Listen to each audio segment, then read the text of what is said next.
ময়দানে যাবে ইয়া রাসূলুল্লাহ ইয়া হাবিবাল্লাহ। আমার তো 4টি সন্তান, অল্প বয়স, কি করবো? যুদ্ধের পারমিশন নাই। আল্লাহর নবীর দরবারে আসছে, ইয়া রাসূলুল্লাহ ইয়া হাবিবাল্লাহ, আমি যুদ্ধের ময়দানে যেতে চাই। আমার 4 সন্তান জিহাদের ময়দানে আমি ওয়াকফ করে দিলাম।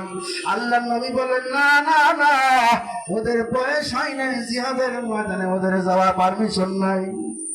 নবী খানসা রাদিয়াল্লাহু তাআলা জিহাদে কন্যা আল্লাহু আকবার তাকবীর ধরে দিয়ে আল্লাহর নবীকে সামনে রেখে, ইয়া রাসূলুল্লাহ ইয়া হাবিবাল্লাহ, আমি কোরআনকে কি ভালোবাসবো না? আমি কি রাসূলকে কি ভালোবাসবো না? আমি আল্লাহকে কি ভালোবাসবো না? আমার জিহাদি তামান্না চলে গেছে বুকের মধ্যে। আমি শহীদের মা হতে চাই। আমার সন্তান যারা হবে তারা আমার শহীদের মা হতে চাই।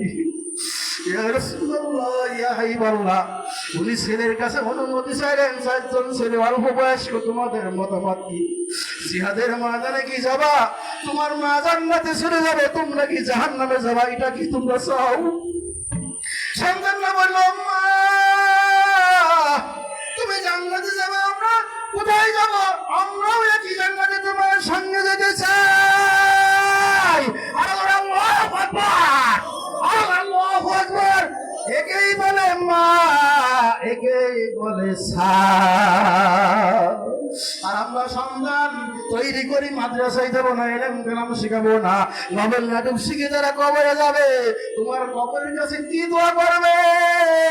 দোয়া তো কিছুই করবে না। বেনামাজি হবে, শুকর হবে, হারামজাদা হবে, ইসলাম বিরুদ্ধবাদী হবে, কোরআন বিরুদ্ধবাদী হবে, আল্লাহ বিরুদ্ধবাদী হবে, রাসূল বিরুদ্ধবাদী হবে।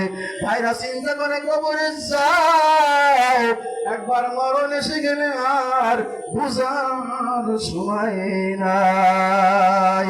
হযরত আয়েশা রাদিয়াল্লাহু তাআলা আনহা দেখে রাসূলের টপ 2 চক্ষু দিয়ে টপ টপ টপ করে পানি পড়ছে।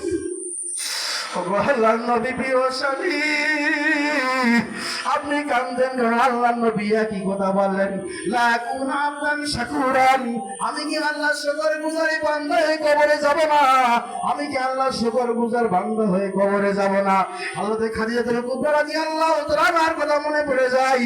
উনি যখন মারা যাবে, উম্মাতুল মুমিনিন খাদিজাতুল কুবরা রাদিয়াল্লাহু তাআলা আনহা আমার নবীজির সামনে বলেন, ইয়া রাসূলুল্লাহ, হাতে মোলাকাত করে বলেন, ইয়া রাসূলুল্লাহ ইয়া হাবিবাল্লাহ, আমি এদিন প্রাণ বাবু বের হয়ে যাবে, আমি যখন ইন্তেকাল করব আপনার কাছে ওসিয়ত হলো 3টা। কয়টা ধরে বলুন?